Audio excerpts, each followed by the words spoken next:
উখিয়ায় জাতিসংঘ মহাসচিবের ঐতিহাসিক সফরে বিশ্বমঞ্চে নজর কেড়েছে ঝিমিয়ে পড়া রোহিঙ্গা ইস্যু, প্রত্যাবাসনে আশার আলো। কোনো দলীয় সরকার এই রোহিঙ্গা ইস্যুর কোনো সমাধান দিতে পারবে না। আমাদের শেষ ভরসা বলতে পারেন ডক্টর মোহাম্মদ ইউনূস এবং জাতিসংঘের মহাসচিব। শুধু জরিমানাতেই সীমাবদ্ধ ভোক্তা অধিদপ্তরের কার্যক্রম, আইনি জটিলতায় ন্যায্য অধিকার বঞ্চিত ভোক্তারা, বলছেন বিশেষজ্ঞরা।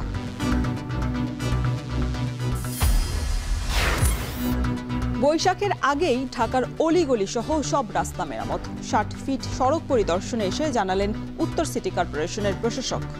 আমরা ১ মাসের মধ্যে দুটো রাস্তা ঢাকাতে খুবই গুরুত্বপূর্ণ, একটি হচ্ছে যে ৬০ ফিট রাস্তা, আর একটি হচ্ছে মিরপুর ডিওএইচএস থেকে উত্তরা যাওয়ার যে রাস্তাগুলো, এই রোজার মধ্যেই আমরা এই দুটো কাজ সম্পন্ন করব। আসিয়ার পরিবারকে সমবেদনা জানাতে মাগুরায় জামায়াতের আমির, ১ সপ্তাহের মধ্যে বিচার দাবি দলটির মহিলা বিভাগের।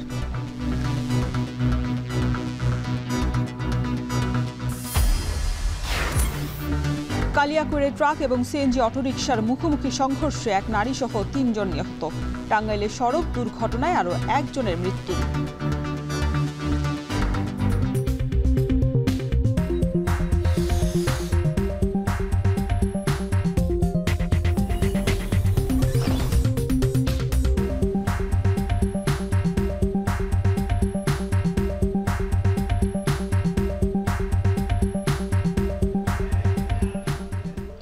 স্বাগত এখন ঢাকায়, সঙ্গে আছি আমি শরীফ রওশন।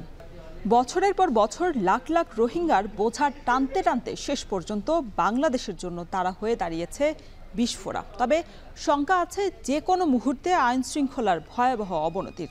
তবুও তাদের ফেরত পাঠাতে জাতিসংঘের দিকে তাকিয়ে থাকা ছাড়া বিকল্প দেখছে না বিশ্লেষকরা। তারা বলছেন ১ লাখ রোহিঙ্গার সাথে জাতিসংঘ মহাসচিবের ইফতার গোটা পৃথিবীর কাছে অনন্য নজির স্থাপন করেছে।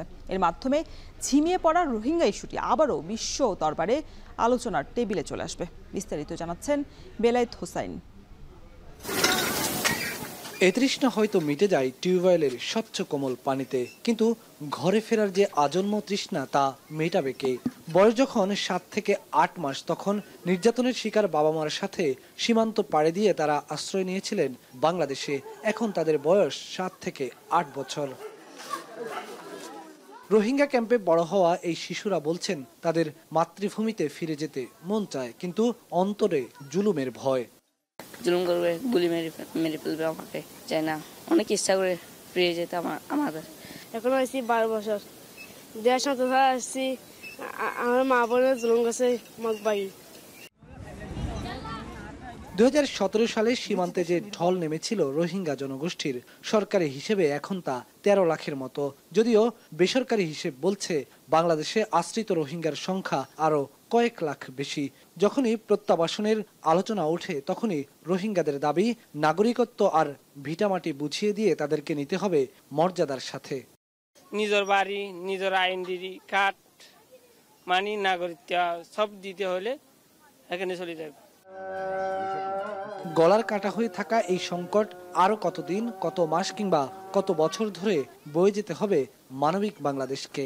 গত ৭ মাসে ১৬টি অস্ত্র মামলায় ২৩ জন রোহিঙ্গাকে গ্রেফতার করেছে আর্মড পুলিশ। ক্যাম্পগুলোতে অস্ত্র ও মাদক ব্যবসার কথা এখন হরহামেশাই শোনা যায়। ঘটছে মানব পাচারের ঘটনাও।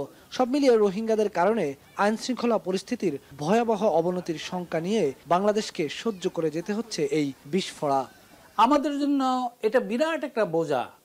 ২০ লক্ষ মানুষকে আমরা এখানে রাখছি, আমরা রাখতে বাধ্য হয়েছি হয়তোবা, বা আমরা উদারতা দেখেও তাদেরকে গ্রহণ করেছি সত্য, কিন্তু তাদের পরিচর্যা করার মতো সামর্থ্য আমাদের নাই। আমরা যদ্দূর পারি তা করতেছি, কিন্তু এই যে ইস্যুটাই হারিয়ে গেছিল, দলীয় সরকারগুলো এই ইস্যুটাকে আসলে, এই রোহিঙ্গা ইস্যুর কোনো সমাধান কোনো দলীয় সরকারের নাই।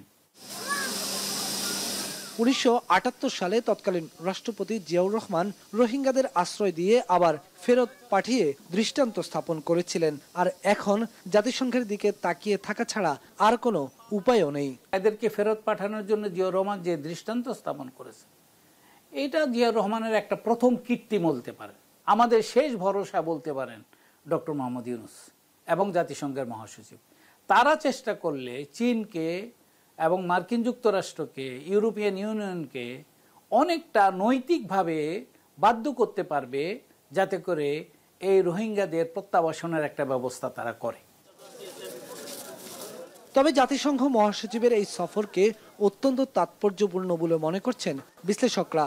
বিশেষ করে 1 লাখ রোহিঙ্গাকে জড়ো করে ঐতিহাসিক যে ইফতার আয়োজন করেছেন প্রধান উপদেষ্টা, তা গোটা পৃথিবীর কাছে দৃষ্টান্ত।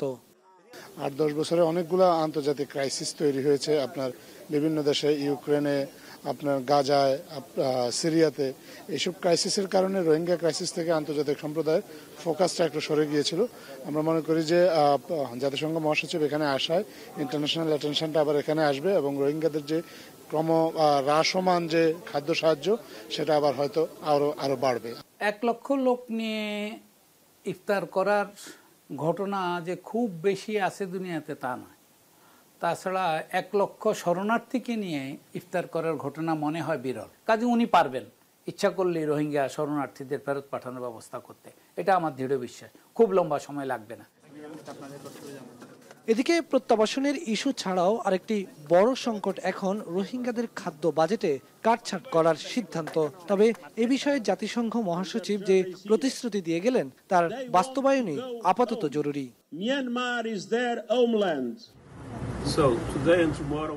জাতিসংঘ মহাসচিবের এই সফরে আবারও বিশ্ব মানচিত্রে নতুন করে আলোচনার জায়গা করে নিল ঝিমিয়ে পড়া রোহিঙ্গা ইস্যু। তবে দীর্ঘদিন ধরে বাংলাদেশ যে আশায় বুক বেঁধে আছে বাংলাদেশের জন্য গলার কাটা রোহিঙ্গা সংকট সমাধান হবে, রোহিঙ্গারা মর্যাদার সাথে ফেরত যাবেন তাদের নিজ দেশে, সেটি কতটা আলোর মুখ দেখবে তা হয়তো সময় বলে দিবে। তবে আপাতত রোহিঙ্গাদের প্রত্যাশা জাতিসংঘ যাতে তাদের খাদ্য বাজেটে কোনো ধরনের কাটছাট না করে, অন্তত পক্ষে মৌলিক চাহিদা পূরণের জন্য তারা যাতে কোনো ধরনের অপরাধ প্রবণতার দিকে জড়িয়ে না পড়ে। অ্যান্তনিও গুতেরেস সদর দপ্তরে ফেরত গিয়ে তাদের এই মানবিক আবেদনগুলো ইতিবাচকভাবে তুলে ধরবেন জাতিসংঘ ফোরামে। উখিয়া রোহিঙ্গা ক্যাম্প থেকে বেলায়েত হোসাইন, এখন কক্সবাজার। বাংলাদেশ সফরের 3য় দিনও কর্মব্যস্ত সময় পার করছেন জাতিসংঘের মহাসচিব অ্যান্তনিও গুতেরেস। শনিবার সকাল 9টার দিকে ঢাকার গুলশানের জাতিসংঘের কার্যালয় পরিদর্শন করেন তিনি।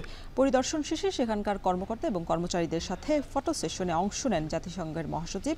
সেখান থেকে হোটেল ইন্টারকন্টিনেন্টালে রওনা দেন তিনি। সেখানে দুপুরে কয়েকটি রাজনৈতিক দলের নেতা, জাতীয় ঐক্যমত কমিশনের সঙ্গে বৈঠক করবেন গুতেরেস। এছাড়াও দেশের সুশীল সমাজ এবং যুব প্রতিনিধি দলের সাথেও বৈঠক করবেন তিনি।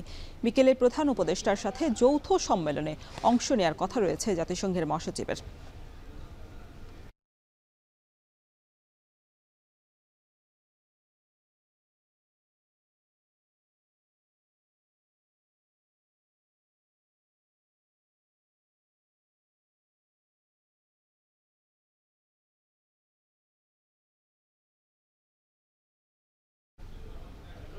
এ বিষয়ে খবর রাখছেন সহকর্মী শাহাদাত অভ্র। আমরা সরাসরি যুক্ত হচ্ছি তার সঙ্গে। অভ্র, জানাবেন যে রাজনৈতিক দলগুলোর সাথে যে বৈঠকের কথা রয়েছে সবশেষ কি তথ্য আছে আপনার কাছে, জানাবেন।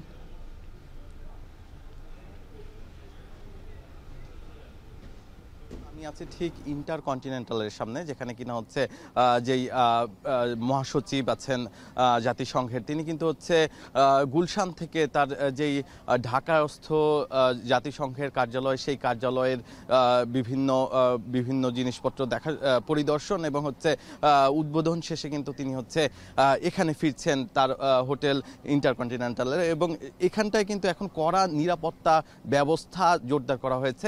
তার সাথে সাথে কিন্তু তিনি কিছুক্ষণের মধ্যেই এখানে ঢুকে প্রায় 1টা নাগাদ কিন্তু রাজনৈতিক দলগুলোর সাথে দেখা করবেন এবং তার সাথে সাথে সংস্কার বিষয়ে কিন্তু হচ্ছে তিনি হচ্ছে বিষয়গুলো, সংস্কারের যে বিষয়গুলো উঠে এসেছে সেগুলো নিয়ে কিন্তু হচ্ছে জাতীয় ঐক্যমত্য কমিশনের সাথে কিন্তু হচ্ছে বসবেন। এবং তার সাথে সাথে বলা চলে যে যেই সুশীল সমাজ, সেই সুশীল সমাজের সাথে এবং তরুণ প্রতিনিধি যারা আছেন, সেই তরুণ প্রতিনিধি যুব সমাজের সাথে কিন্তু তার বসার কথা রয়েছে। এই 4টি বৈঠক কিন্তু তিনি হচ্ছে একের একের পর এক করবেন এবং জানানো হয়েছে যে বিএনপি থাকবে এবং রাজনৈতিক দলগুলোর মধ্যে আসলে কোন কোন দল থাকবে সেটি কিন্তু এখন স্পষ্ট করে না বলা গেলেও বলাই চলে যে নতুন যেই তরুণদের দল এনসিপি সেটি থাকতে পারে, তার সাথে সাথে জামায়াতে ইসলামী যে দলটি আছে সেই দলটি থাকতে পারে। একই সাথে কিন্তু বিএনপির কথা জানা গেছে যে বিএনপি থাকবে, বিএনপির পক্ষ থেকে একটি প্রতিনিধি দল থাকবে, সেই প্রতিনিধি দলে কিন্তু হচ্ছে মির্জা ফখরুল ইসলাম আলমগীর, তিনি কিন্তু থাকবেন। এবং 2017 সালে অ্যান্টনিও গুতেরেস তিনি কিন্তু হচ্ছে প্রথমবারের মতো বাংলাদেশে এসেছিলেন এবং এবার কিন্তু হচ্ছে দ্বিতীয়বারের মতো তিনি বাংলাদেশে আসলেন। প্রায় 7 বছরেরও বেশি সময় পরে কিন্তু হচ্ছে তিনি বাংলাদেশে এসেছেন এবং আপনি নিশ্চয়ই দেখতে পাচ্ছেন রওশন যে তার কিন্তু গাড়ি বহর সেটি কিন্তু ইতিমধ্যেই চলে এসেছে।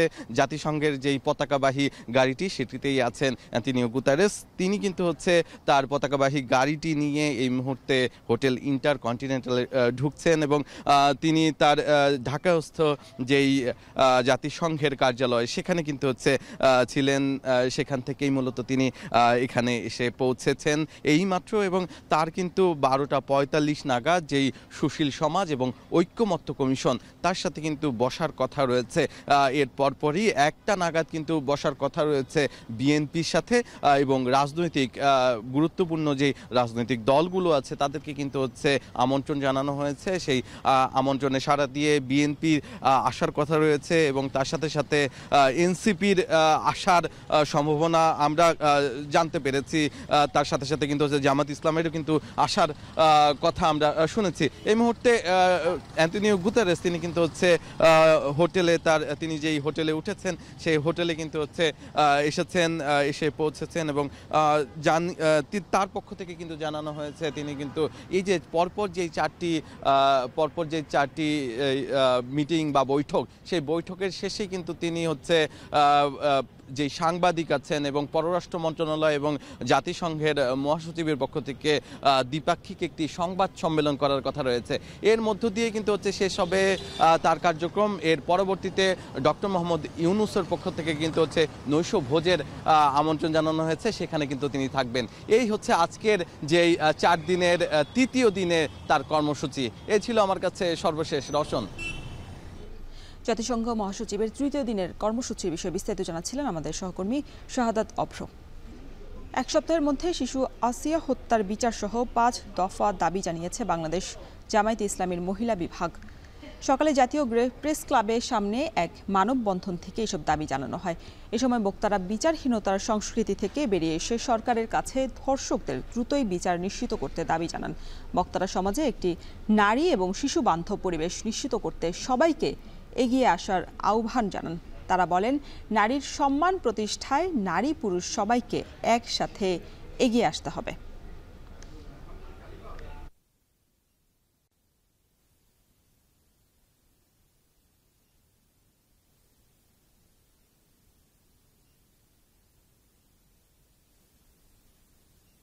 আমরা আসিয়ার ঐতিহাসিক ঘটনা এবং তার করুণ মৃত্যুর এই ঘটনার তীব্র প্রতিবাদ করছি এবং সরকারের কাছে আমরা দ্রুত বিচার আইনে শাস্তি দাবি করছি। বিচারহীনতা এবং ভারতীয় সাংস্কৃতিক আগ্রাসনেই সমাজে নেতিবাচক প্রভাব পড়ছে বলে মন্তব্য করেছেন জামায়াতের আমির ডক্টর শফিকুর রহমান। সকালে মাগুরা শ্রীপুরের সোনাইকুণ্ডি সরকারি প্রাথমিক বিদ্যালয় মাঠে শিশু আসিয়ার আত্মার মাগফিরাত কামনা এবং দোয়া মাহফিলে প্রধান অতিথির বক্তব্যে তিনি একথা বলেন। এর আগে ডক্টর শফিকুর রহমান শিশু আসিয়ার কবর জিয়ারত করেন। অপরাধীদের দৃষ্টান্তমূলক শাস্তি না হওয়ার কারণেই অপরাধ বাড়ছে বলেও অভিযোগ করে তিনি বলেন, ইনসাফ ভিত্তিক রাষ্ট্র কাঠামো গঠন করা গেলে কমবে অপরাধ। পরে আসিয়ার পরিবারের সাথে সাক্ষাৎ করে আর্থিক সহায়তা সহ যে কোনো প্রয়োজনে পরিবারের পাশে থাকার আশ্বাসও দেন তিনি।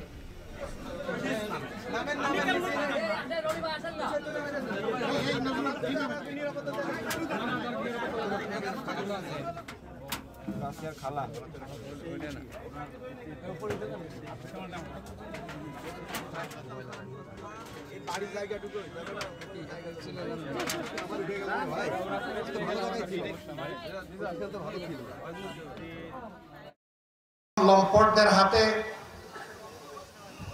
অনেক মা, অনেক বোন এবং অনেক মেয়ের জীবন তছনছ হয়ে গিয়েছে। যখন জনগণ কথা বলে তখন তাদেরকে গ্রেফতার করা হয়, কিন্তু এরপরে আর জনগণ কোনো বিচার দেখে না। এই বিচারহীনতার কারণেই একটার পর একটা এই লাভপত্র ঘটে যাচ্ছে। আওয়ামী লীগ নিষিদ্ধ এবং ধর্ষণের বিচারের দাবিতে রাজধানীর শাহবাগে জুলাই জামায়াত কর্মসূচি পালন করছে ইনকিলাব মঞ্চ। সেখানকার সবশেষ খবর জানাতে আমাদের সাথে যুক্ত হচ্ছেন জাওয়াত মাহমুদ। জাওয়াত, জুলাই জামায়াত কর্মসূচির সবশেষ পরিস্থিতিকে এখন বিস্তারিত জানাবেন।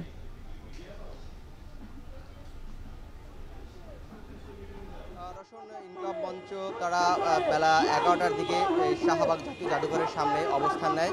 তাদের যে মূল দাবি সেটি তারা বিশেষ করে গণহত্যা, শাপলা গণহত্যার দায়ে আওয়ামী লীগকে অভিযুক্ত করে তারা বলছেন যে অতি দ্রুত আওয়ামী লীগকে নিষিদ্ধ করতে হবে এবং সম্প্রতি এই যে শিশু আসিয়া হত্যাকাণ্ডের যে ঘটনাটি যেটি চাঞ্চল্য তৈরি করেছে সেই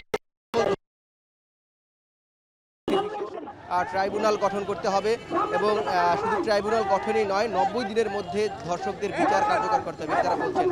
এবং তারা এটিও বলছেন যে আজকে আমরা জানি একটি পাল্টা কর্মসূচি আছে, বিশেষ করে জাতীয় জাদুঘরের বামপন্থী যে সংগঠনগুলো রয়েছে তাদের একটি কর্মসূচি আছে। তারা বলছেন যে তারা যদি আজকে, এবং তাদেরকে তারা অভিহিত করছেন এই যে আওয়ামী লীগের 15.5 বছর শাসনামলে গুম, খুন, হত্যা এবং সর্বশেষ যে জুলাই গণহত্যাতে তারা আসলে বৈধতা দিয়েছে শাহবাগ তৈরি করে, এই অভিযোগটি তারা করছেন এবং বলছেন যে যারা এই শাহবাগীরা আছে তাদের ভাষায় তাদেরকে যেন যদি রাজপথে নামে তারা তাদেরকে প্রতিহত করবেন এবং শুধু প্রতিহত নয়, তাদেরকে প্রতিহত করে আইন শৃঙ্খলা বাহিনীর কাছে সোপর্দ করার ঘোষণা তারা দিয়েছেন।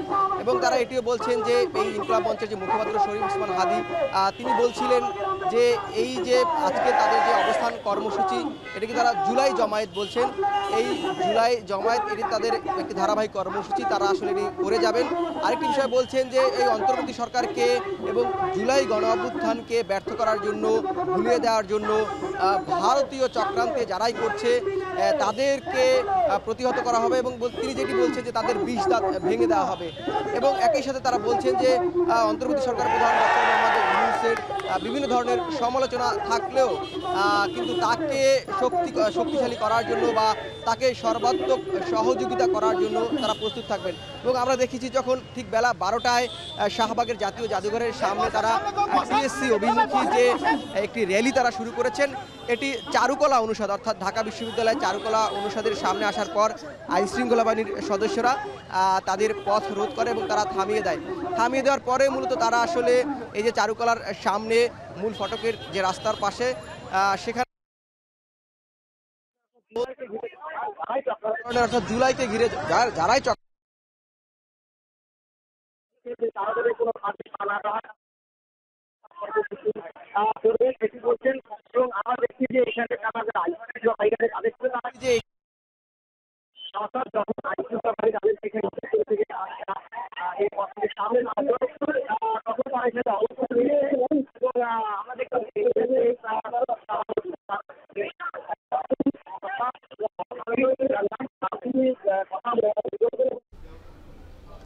শাহবাগী ইনকিলাব মঞ্চের জুলাই জামায়াত কর্মসূচির বিস্তারিত জানাতে আমাদের সাথে যুক্ত ছিলেন সহকর্মী জাওয়াত মাহমুদ।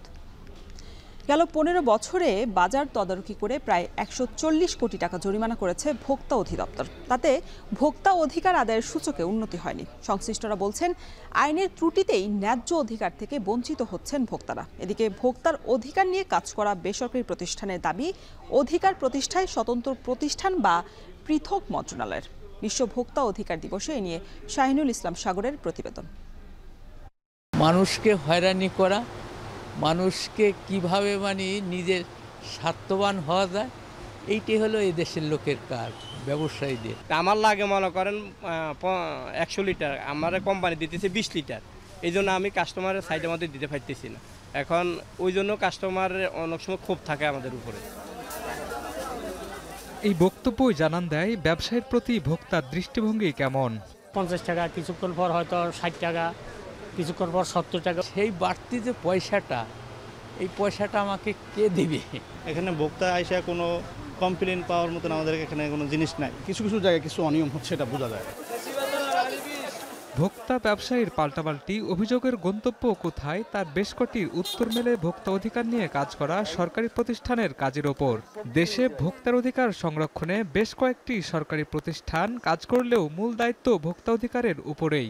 এই প্রতিষ্ঠান ভোক্তা আইন 2009 অনুযায়ী বাজার তদারকি, ভোক্তার অধিকার সংরক্ষণ, অপরাধের বিচার ও অভিযোগ নিষ্পত্তি করে থাকেন।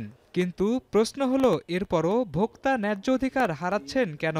সমাজে আসলে ভোক্তারা তাদের অধিকার বঞ্চিতই আছে এবং নাগরিকেরা আছে বিদায় ভোক্তারাও তার একই একটা অস্তিত্ব হিসাবে তারাও বঞ্চিত আছে। কিছু ত্রুটি আছে, এটা অস্বীকার করা যাবে না।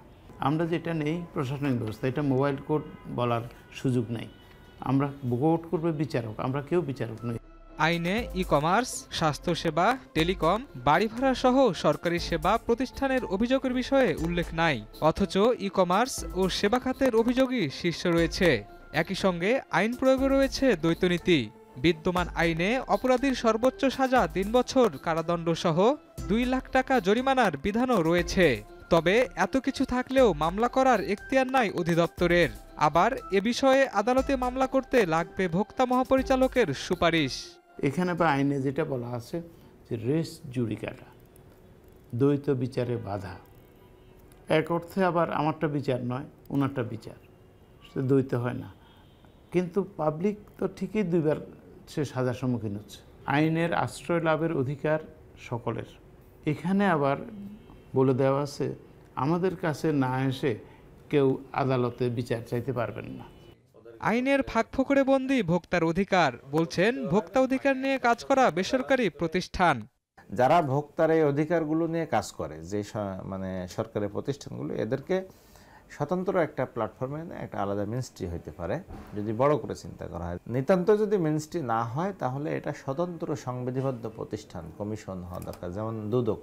বিগত কয়েক বছরের ভোক্তা অধিদপ্তরের প্রতিবেদনে দেখা যায় নিয়মিতই বাড়ছে অভিযোগ, যা নিষ্পত্তিতে বাড়তি সময় লাগছে। সাথে রয়েছে জনবল সংকট। তবে এর মাঝে ভোক্তা আইন প্রতিষ্ঠার পর গেল 15 বছরে বাজার তদারকিতে জরিমানা আদায় হয়েছে প্রায় 140 কোটি টাকা। আর বাজারে অভিযানের সংখ্যা ও অভিযোগের পরিমাণ ছাড়িয়েছে কয়েক লাখ। দেশের অনেক ভোক্তাই এখন অভিযোগ জানাতে পারেন না নানাবিধ কারণে।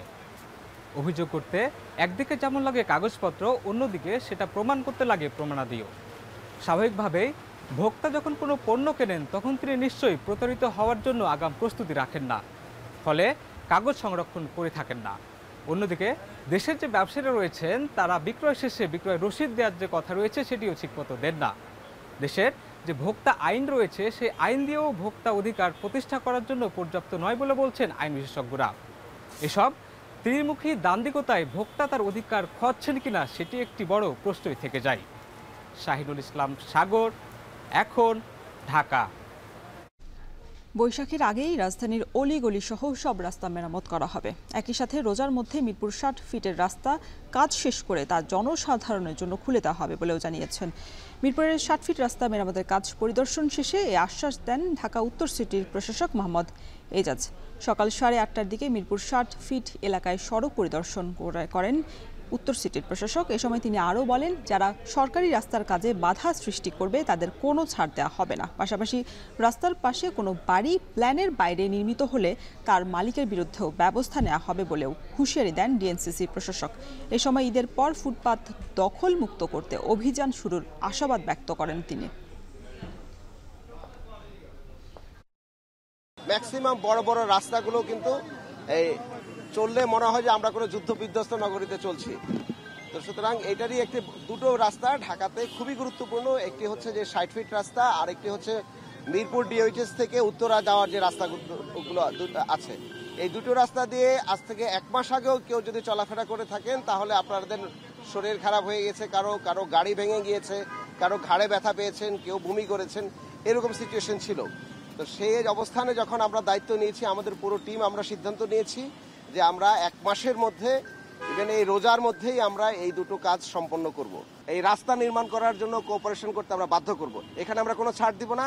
আগামী 23 তারিখে আমি সরজমিন এই রাস্তার মধ্যে থাকবো 8টি পয়েন্টে। সময় হলো বিরতির, ফিরছি একটু পরই।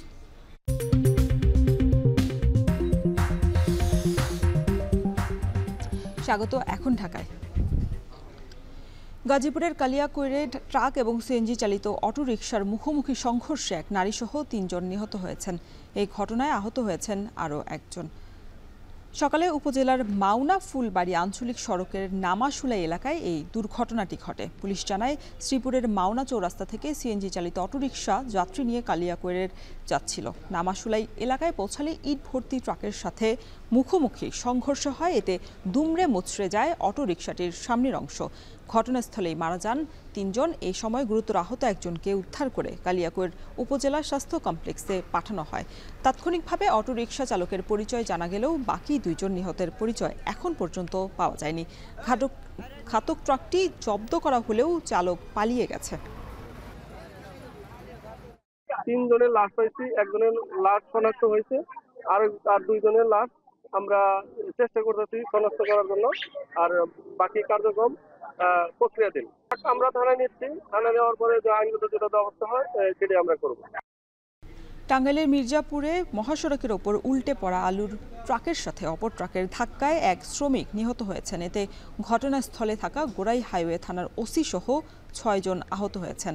শুক্রবার দিবাগত রাত 3টার দিকে ঢাকা টাঙ্গাইল মহাসড়কের মির্জাপুর বাইপাস এলাকায় এই দুর্ঘটনাটি ঘটে। হাইওয়ে পুলিশ জানায় মির্জাপুর বাইপাস এলাকায় উত্তরবঙ্গ থেকে আসা একটি আলুর ট্রাক নিয়ন্ত্রণ হারিয়ে মহাসড়কের ওপর উল্টে যায়। দুর্ঘটনা কবলিত ট্রাকটি সে থেকে আলু অন্য ট্রাকে তোলার সময় পেছন থেকে আরেকটি ট্রাক এসে ধাক্কা দেয়। এতে ঘটনাস্থলেই ইলিয়াস নামে এক শ্রমিক নিহত হন। এ সময় ট্রাকের পাশে থাকা গোড়াই হাইওয়ে থানার ওসি মাসুদ খান, সার্জেন্ট এবং 2 পুলিশ সদস্য সহ 6 জন আহত হয়েছেন। পরে আহতদের উদ্ধার করে মির্জাপুর কুমুদিনী হাসপাতালে ভর্তি করা হয়।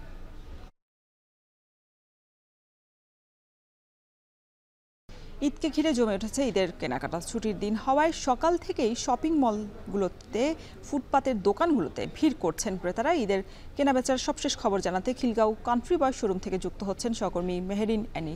অ্যানি, ঈদ ঘনিয়ে আসছে, বেচা কেনার কি অবস্থা দেখছেন, আর কোন ধরনের পোশাকের প্রতি চাহিদা বেশি ক্রেতাদের, বিস্তারিত জানাবেন।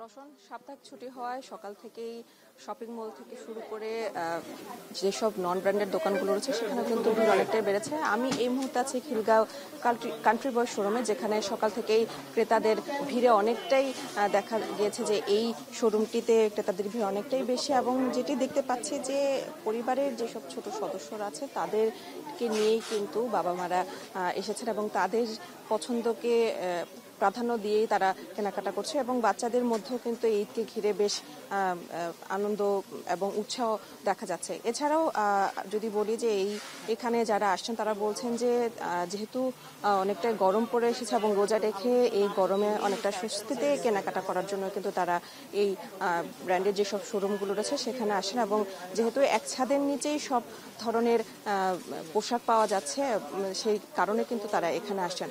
এবং তাদের কাছে যদি দামের বিষয়টা বলি, যে তারা বলছে যে যেহেতু ঈদ এবং ঈদে আসলে সবকিছু পোশাকের দাম কিছুটা বাড়তি থাকলেও তারা আসলে এই ঈদের আনন্দটাকে ভাগাভাগি করে নিতেই দামের দিকে আসলে ততটা নজর দিচ্ছেন না।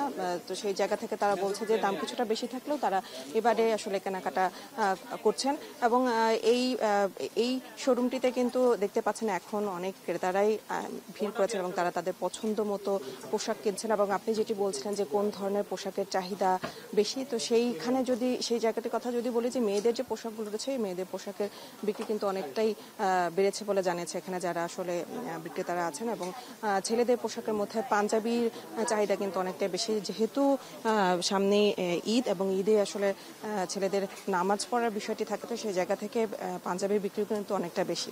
এবং মেয়েদের পোশাকের ক্ষেত্রে যদি বলি সেখানে কিন্তু যেসব 3 পিসগুলো রয়েছে এবং 1 পিসের যে কালেকশনগুলো রয়েছে সেগুলোই বেশি বিক্রি হচ্ছে বলে জানিয়েছে এখানকার যারা বিক্রেতারা আছে এবং বাচ্চাদের পোশাকের ক্ষেত্রে যদি বলি, বাচ্চাদের পোশাকের ক্ষেত্রে ছেলেদের পোশাক এবং মেয়েদের পোশাক উভয় পোশাকে অনেকটাই বেশি বিক্রি হচ্ছে।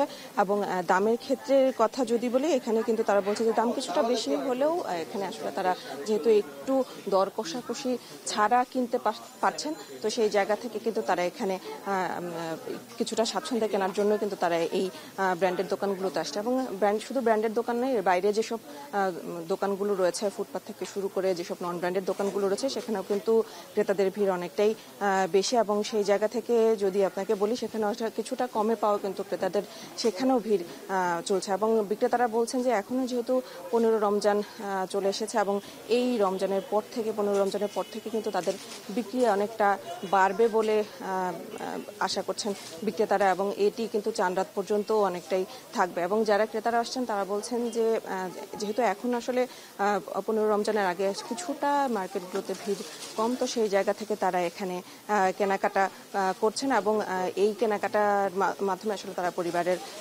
সদস্যের জন্য কেনাকাটা করবে। তো এই ছিল রসুন আমার কাছ থেকে খিলগা থেকে ঈদের বেচা কেনার খবর। ঝালকাঠিতে অসাধু সমবায় সমিতির খপ্পরে নিঃস্ব হয়েছেন হাজারো মানুষ।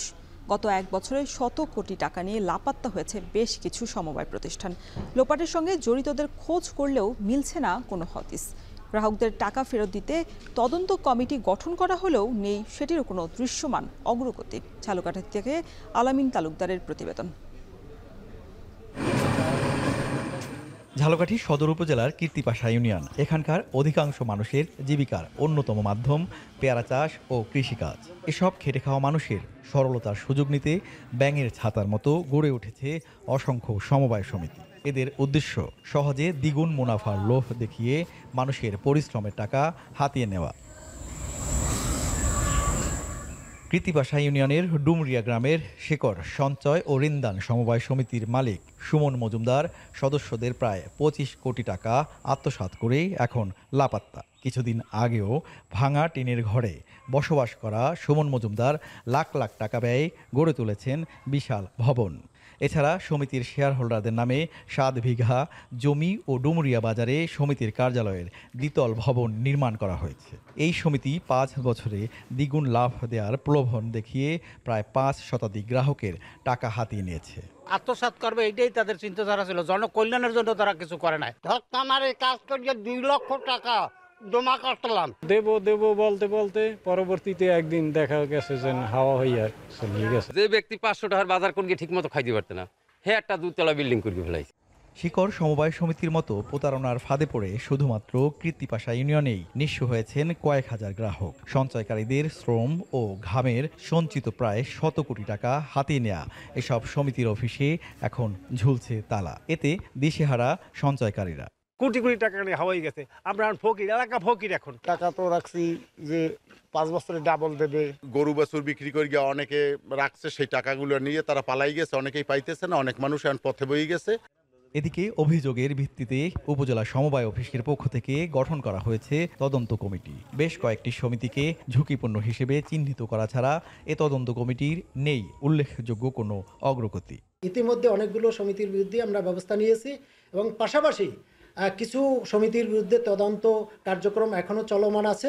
কিছু অসাধু সমবায় তাদের টাকা পয়সা নয়ছয় করছে, এটা নিয়ে আমরা ইতিমধ্যে তদন্ত প্রতিবেদন করার জন্য লোক নিয়োগ করছি। ঝালকাঠি জেলায় নিবন্ধিত সমবায় সমিতির সংখ্যা 491টি। এর মধ্যে 14টি সমিতিকে ঝুঁকিপূর্ণ হিসেবে চিহ্নিত করা হয়েছে, কিন্তু বাস্তবে ঝুঁকিপূর্ণ এসব সমিতির সংখ্যা আরও বেশি। আল আমিন তালুকদার, এখন ঝালকাঠি। আবারও সময় হলো বিরতির, ফিরছে একটু পরই।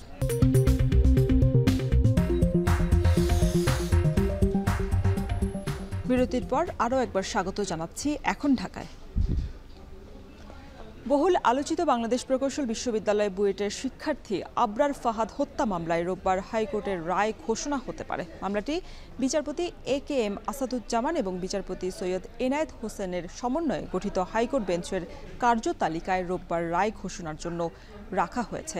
এর আগে বিচারিক আদালতে মৃত্যুদণ্ডপ্রাপ্ত আসামিদের আপিল এবং ডেথ রেফারেন্সের শুনানি শেষে গত 24 ফেব্রুয়ারি বিচারপতি AKM আসাদুজ্জামান এবং বিচারপতি সৈয়দ এনায়েত হোসেনের সমন্বয়ে গঠিত হাইকোর্ট বেঞ্চ মামলাটি রায়ের জন্য অপেক্ষমান রাখেন।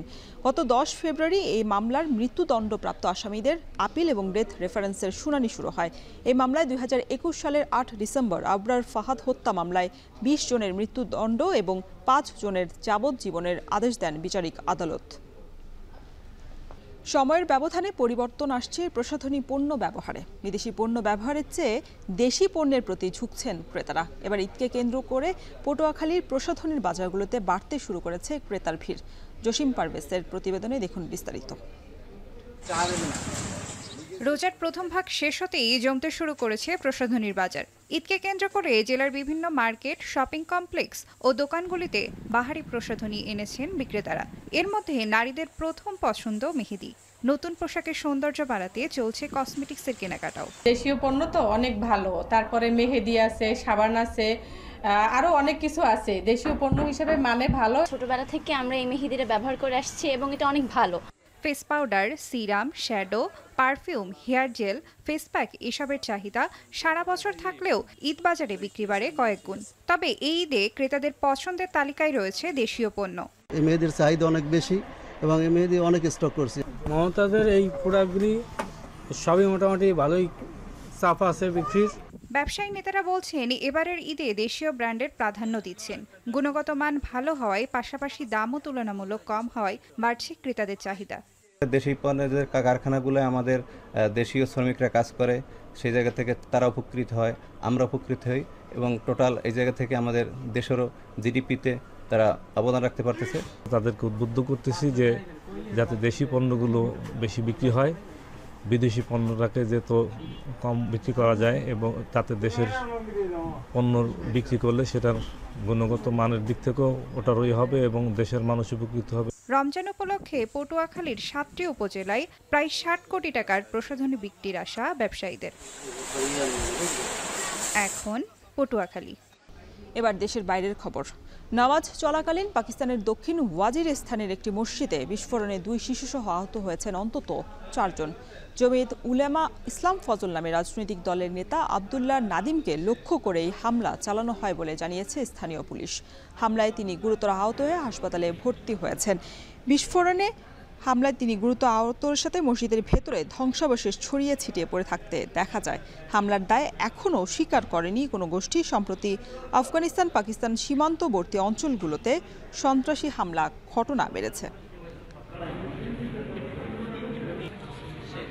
সময় হলো আরও একটা বিরতির, ফিরছি একটু পরে।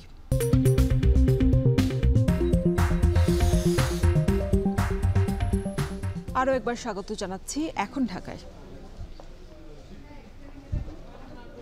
এবার খেলার খবর। মাশরাফি থেকে সাকিব, ক্রিকেটার থেকে রাজনৈতিক ব্যক্তি বনে গিয়ে বিতর্কিত হওয়ার বিষয়টি ভালোভাবে নিচ্ছে না উঠতি বয়সী ক্রিকেটাররা। তারা বলছেন যাদেরকে আদর্শ মেনে ক্রিকেটে হাতে খড়ি তাদের এমন পরিণতি মেনে নেওয়ার মতো নয়। ভবিষ্যতে ক্রিকেটারদেরকে এখান থেকেই শিক্ষা নেওয়ার কথা বলছেন ক্রীড়া সংগঠকরা। বিস্তারিত জানাচ্ছেন তাসওয়ার নাফি। বাংলাদেশ ক্রিকেটে কিংবদন্তির তকমা পাওয়া 5 জন ক্রিকেটার, তাদেরকে পঞ্চ পাণ্ডব বলে থাকেন। তাদের মধ্যে এখন মাঠের ক্রিকেটে উপস্থিত রয়েছেন মুশফিক, মাহমুদুল্লাহ এবং তামিম ইকবাল। বাকি 2 জন ক্রিকেটার সাকিব এবং মাশরাফি। রাজনৈতিক নানা বিতর্কের কারণে মাঠের বাইরে রয়েছেন এই 2 জন। তবে তাদেরকে আদর্শ মানেন ভবিষ্যৎ ক্রিকেটাররা, যারা এখন উঠতি বয়সে রয়েছেন, ভবিষ্যতে তাদের মতো হতে চান। এখন প্রশ্ন হলো তাদেরকে নিয়ে উঠতি বয়সের ক্রিকেটারদের ভাবনাটা কি, সেটাই জানার চেষ্টা করব আজ। সাকিব, তামিম ওনারা আসলে একজন কিংবদন্তি প্লেয়ার। ওনারা আমাদেরকে ওদেরকে দেখে আমরা ক্রিকেট খেলা শিখেছি। মাশরাফির জন্য খারাপ লাগে, কারণ আমার মনে হয় একজন খেলোয়াড়কে সেই খেলোয়াড়ই থাকা উচিত, তাকে রাজনীতি বা এইসব জিনিসে ঢোকার কোনো প্রয়োজন নেই। ক্রিকেটাররা কোনো রাজনীতিতে গেলে সে রাজনীতির পরিবেশের সাথে সে খাপ খাওয়াই নিতে পারে না। শুধু ক্রিকেটার না, যে কোনো স্পোর্টসম্যানেরই উচিত কোনো রাজনীতি বা অন্য কোনো সংগঠনে যুক্ত না হওয়াটাই বেটার। ওরা অনেক ভালো খেলতো, বাংলাদেশ টিমের জন্য অনেক ভালো গুরুত্বপূর্ণ অবদান রেখেছিল, কিন্তু এই যে ওরা যে মাঝখানে যে শিক্ষাটা দিয়ে ওরা গেল, এটা খুবই খারাপ লাগছে আমার কাছে। ওরা যদি রাজনীতিতে না থাকতো তাহলে আজকে আমরা ওদের দেশে মাটি দেখতে দেখতে পারতাম। ওনাদের আসলে ক্রিকেট খেলা থেকে অবসর নেওয়ার পরে এইসব রাজনীতির ভিতরে না ঢুকে আমাদের প্রশিক্ষণ দিলে আরো ভালো হতো। ভক্ত কিংবা সমর্থক সাকিব মাশরাফির এমন অনুসারী পুরো দেশ জুড়ে রয়েছে অসংখ্য। তাদের কথায় স্পষ্ট, ক্রিকেট থেকে দুজনের রাজনীতির মাঠে বিচরণ নেতিবাচক হিসেবেই দেখছেন তারা। এমনকি এই উঠতি বয়সী ক্রিকেটারদের সুরে সুর মেলালেন কোচ কিংবা অভিভাবক দুই পক্ষই। যেহেতু আইডল ছিল ওদের নতুন প্লেয়ারগুলো ওদেরকে দেখে শিখবে, কিন্তু এখন নেগেটিভ কিছু তো ওদের মাথায় আসবেই। কোনো একটা দলে যখন আপনি চলে যাবেন তখন আর বাকি এই যে 60% লোক আপনাকে পছন্দ করবে না। 2 দশক দেশের ক্রিকেটে অবদান রেখেছেন সাকিব আল হাসান আর মাশরাফি বিন মুর্তজা, যাদের বর্তমান পরিস্থিতি ভবিষ্যতের ক্রিকেটারদের জন্য বড় শিক্ষা বলে মনে করেন ক্রিকেট বোর্ডের সাবেক এই পরিচালক। যারা এরকম বড় ক্রিকেটার হবে তাদের জন্য কিন্তু সাকিব মাশরাফি একটা লেসন, যে আমি আগামীতে বড় প্লেয়ার যদি আমি হই, আমি রাজনীতিতে জড়াবো না, খেলা শেষ করে তারপরে আমি যদি জড়াই সেটা আমার ব্যক্তিগত ব্যাপার। দেশ সেরা 5 ক্রিকেটারদের মধ্যে দুজনের এমন অবস্থা নিশ্চয়ই নাড়া দেয় ভক্তদের মনে। তবে এ থেকে শিক্ষা নিয়ে অদূর ভবিষ্যতে তারকা ক্রিকেটারদের এ ধরনের সিদ্ধান্ত নিতে সতর্ক থাকার আহ্বান সংশ্লিষ্টদের। তাসওয়ার নাফি, এখন, ঢাকা। আগামী 11 এপ্রিল অনুষ্ঠিত হবে বিএসপিএ স্পোর্টস অ্যাওয়ার্ড। নাহিদ রানা, মেহেদী মিরাজের সাথে সংক্ষিপ্তই তালিকায় আছেন ফুটবলার ঋতুপর্ণা চাকমা। এবারের অনুষ্ঠানে থাকছে পপুলার চয়েস অ্যাওয়ার্ড, যেখানে স্পোর্টস ফ্যানদের ভোটে বেছে নেওয়া হবে সেরা তারকা। 15 থেকে 24 মার্চ পর্যন্ত চলবে এই কার্যক্রমের প্রথম ধাপ। পৃথিবীর যে কোনো প্রান্ত থেকে 2024 সালের সেরা ক্রীড়াবিদ বাছাই প্রক্রিয়ায় অংশ নিতে ভোট দেওয়া যাবে বিএসপির ওয়েবসাইটে। সর্বোচ্চ ভোটপ্রাপ্ত ক্রীড়াবিদ জিতবেন পপুলার চয়েস অ্যাওয়ার্ডটি। ভোটারদের মধ্য থেকেও প্রতিদিন লটারির মাধ্যমে বিজয়ীদের দেয়া হবে বেশ কিছু আকর্ষণীয় পুরস্কার।